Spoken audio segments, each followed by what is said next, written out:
6 اگست 1990 کو عین اسی دن جس دن صدر غلام اسحاق خان نے وزیر اعظم بے نظیر کی حکومت کو برطرف کیا، پاکستان کی 111 بریگیڈ کے ایک نوجوان کیپٹن محمد صفدر کی عبوری وزیر اعظم جتوئی کے لیے بطور ADC تعیناتی ہوئی۔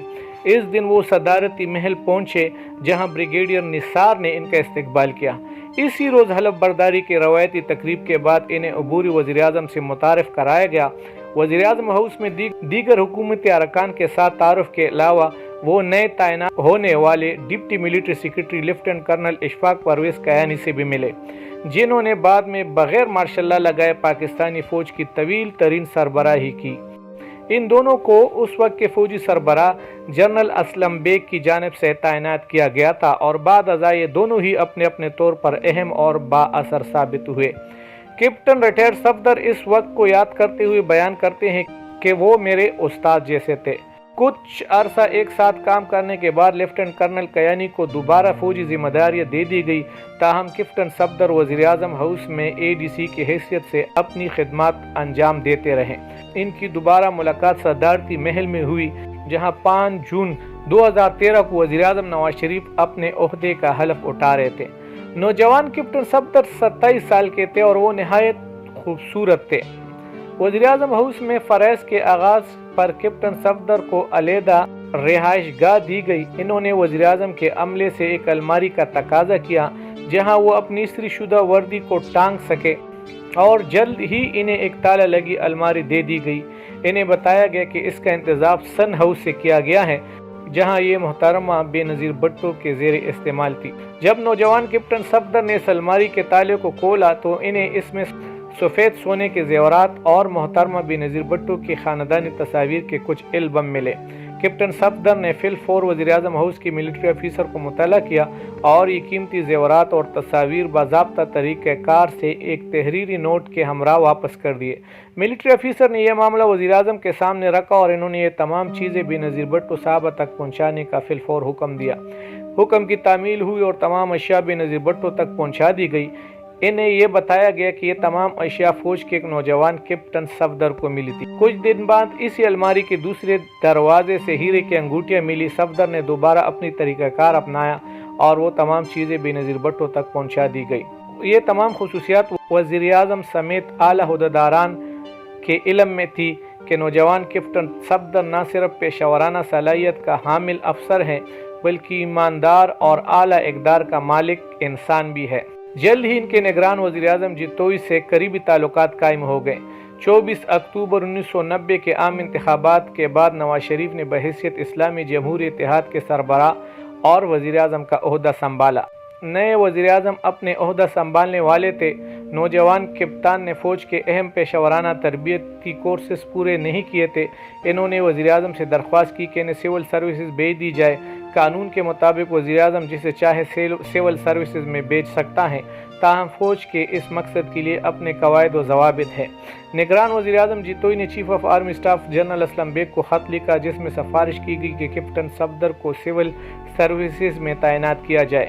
6 نومبر 1990 کو جس روز میاں نواز شریف نے وزارت عظمیٰ کا حلف اٹھایا، رخصت ہونے والے نگران وزیر اعظم جتوئی نے میاں نواز شریف کو کیپٹن صفدر کا تعارف کرواتے ہوئے کہا، کیپٹن صفدر صرف میرے ADC ہی نہیں بلکہ خاندان کے ایک فرد اور ایک بیٹے کی طرح ہے۔ تقریبی حلف برداری کے بعد کیپٹن صفدر نے نئے وزیر اعظم سے اجازت مانگی کہ انہیں رخصت ہونے والے نگران وزیر اعظم کو خدا حافظ کہنے کے لیے کراچی جانے کی اجازت دی جائے۔ نئے وزیر اعظم کو خوشگوار حیرت ہوئی کہ جب دارالحکومت میں ہر کوئی نئے وزیر اعظم کی قربت چاہ رہا ہے، یہ کیپٹن صاحب کا نگران وزیر اعظم کو عزت سے روانہ کرنا چاہ رہے ہیں۔ کیپٹن صفدر نے اس وقت کو یاد کرتے ہوئے کہا کہ میں نے غلام مصطفیٰ جتوئی صاحب کو خدا حافظ کہا اور انہیں جہاز میں کراچی تک چھوڑنے گیا۔ جتوئی صاحب اس غیر معمولی احترام پر بہت خوش تھے۔ واپس آ کر کیپٹن صفدر نے اپنی ذمہ داریاں نئے وزیر اعظم نواز شریف کے ADC کی حیثیت سے نبھانا شروع کر دی۔ وزیر اعظم نواز شریف کے ساتھ کام کرتے ہوئے کیپٹن صفدر خاتون اول بیگم کلثوم نواز کے نظروں میں بھی آئے۔ انہوں نے جلد ہی اس نوجوان اور خوبصورت کپتان کو پسند کرنا شروع کر دیا، جو بہت تابعدار تھا اور اپنی دیانت اور اقدار کی سبق مقبول تھا۔ ایک روز کیپٹن صفدر نے وزیر اعظم کے ملٹری سیکرٹری سے کہے کہ اپنی آبائی شہر مانسیرا جانے کی چھٹی لی کہ ان کی والدہ کی طبیعت ٹھیک نہیں ہے۔ इसी रोज़ जब वज़ीर-ए-आज़म ने महसूस किया कि वो ड्यूटी पर नहीं है तो इनके मुतालिक दरियाफ़्त किया। इन्हें बताया गया कि अपनी वालिदा की बीमारी के सबब वो छुट्टी पर गए हैं। कैप्टन सफदर पहली बार दोनों ख़ानदानों की गुफ्तगू को याद करते हुए कहते हैं कि मैं इस रोज़ घर गया हुआ था, फ़ोन की घंटी बजी, मेरे वालिद साहब ने फ़ोन उठाया तो दूसरी तरफ से ऑपरेटर ने कहा कि वज़ीर-ए-आज़म नवाज शरीफ साहब बात करेंगे। इन्होंने मेरे वालिद से फ़ोन पर गुफ्तगू की और मेरी वालिदा की सेहत के मुतालिक बातचीत की। हम सब बहुत हैरान थे कि वज़ीर-ए-आज़म अपने अमले से किस कदर बाखबर है। अगले रोज़ बेगम कुलसूम नवाज़ ने फ़ोन किया और मेरे वालिदा से इनकी सेहत के मुतालिक दरियाफ़्त किया। हमें इन दोनों का रवैया बहुत पसंद आया। जून 1990 में वज़ीर-ए-आज़म नवाज शरीफ का मोटर गेट इस वक्त के शमाल मगरबी सरहदी सूबे और आजकल खैबर पख्तूनख्वा के ज़िला नारान की वादी कागान की जानिब रवा था। ड्राइवर के साथ वाली नशिस्त पर खूबसूरत कैप्टन सफदर बैठे हुए थे। इस रोज़ गाड़ी में वज़ीर-ए-आज़म के हमरा इनकी बेगम कुलसूम नवाज भी मौजूद थी। मानसरा से गुजरते हुए एडीसी वज़ीर-ए-आज़म और खातून अव्वल को इलाके के मुतालिक आगाह कर रहे थे कि अचानक खातून अव्वल ने कहा कि ये वादी किस कदर खूबसूरत है। जी मैडम, ये वादी बहुत खूबसूरत है, मेरा बचपन इसी जगह खेल कूद के गुजरा है, कैप्टन सफदर ने बेतकल्लुफ़ी से कहा। वाकई आपका घर यहाँ से कितना दूर है? बेगम कुलसूम नवाज ने इश्तियाक से पूछा। मैडम, यहाँ से बहुत करीब है, कैप्टन सफदर ने जवाब दिया।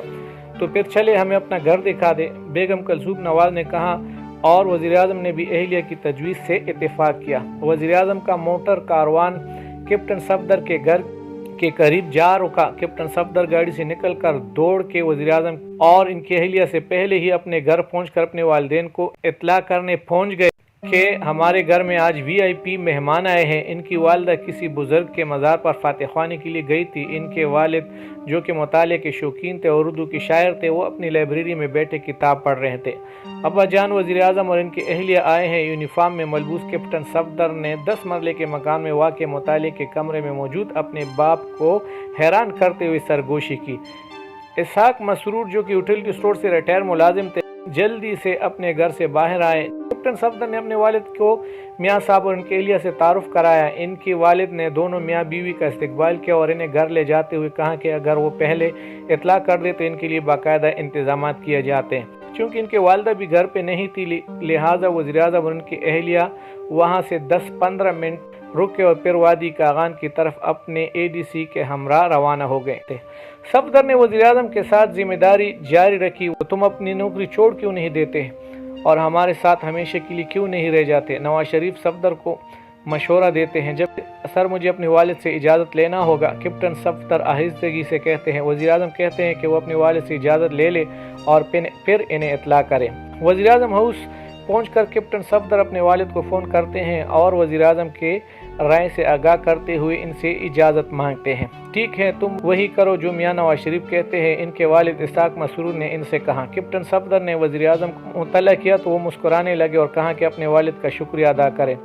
इस वक्त अंदाज़ा हो गया कि वज़ीर-ए-आज़म नवाज शरीफ और ख़ास तौर पर इनकी अहलिया कुलसूम नवाज कैप्टन सफदर पर बहुत मेहरबान है। अब की बार वज़ीर-ए-आज़म के रोकने पर ऐसा हुआ कि इनकी ज़िंदगी की डगर ही बदल गई। गर्मियों में कैप्टन सफदर एडीसी वज़ीर-ए-आज़म अपनी हफ्तावार छुट्टी पर घर आए हुए थे। इनके वालिद 66 साल इसहाक मसरूर जो कि अपने अहलिया हाजरा बीबी के हमरा बेटे थे ने अपने बेटे सफदर को बुलाया। सफदर, मेरा ख्याल है कि वज़ीर-ए-आज़म का ख़ानदान अपनी बेटी के लिए तुम्हारा रिश्ता मांग रहा है। मेरा नहीं ख्याल कि ऐसा हो सकता है अब्बा जी, आपने ऐसा यहाँ तो कह दिया है, लेकिन कहीं और मत कहिएगा, मेरी नौकरी चली जाएगी। कैप्टन सफदर ने अपने वालिद को जवाब दिया। बेगम कुलसूम नवाज ने तुम्हारी वालिदा हाजरा बीबी को फ़ोन किया और तुम्हारे रिश्ता मांगा। वो कहती है कि हमें आपका बेटा चाहिए। बाप अपने बेटे को समझाता है। और इस मौके पर जवान साल कैप्टन सफदर 28 साल के थे, जबकि मरियम नवाज ने 23 अक्टूबर 1991 को 18वीं सालगिरह मनाई थी। दोनों के माबेन 10 साल का फ़र्क था, जो कि काबिल कबूल था। इसके बाद दोनों ख़ानदानों ने शादी की तैयारियां शुरू कर दी और मरियम और सफदर की शादी 25 दिसंबर 1992 को नवाज शरीफ की 42वीं सालगिरह के मौके पर रखी गई। कैप्टन सफदर कहते हैं कि मैंने कभी तस्वर भी नहीं किया था कि मेरी शादी मरियम नवाज से होगी। कि शादी के बाद बेगम कुलसूम नवाज, जिन्हें अब वो अम्मी जान कहते हैं, ने बताया कि मरियम के लिए सरमायादारों और सियासतदानों के घरों से बहुत से उम्मीदवार थे, लेकिन हमें अमीर ख़ानदानों की तलाश नहीं थी, हमें तो अच्छे और शरीफ लोगों की तलाश थी। سو ہم نے تمہیں منتخب کر لیا۔ دوستو ملیں گے ایک اور اچھی سی ویڈیو کے ساتھ۔ اللہ حافظ۔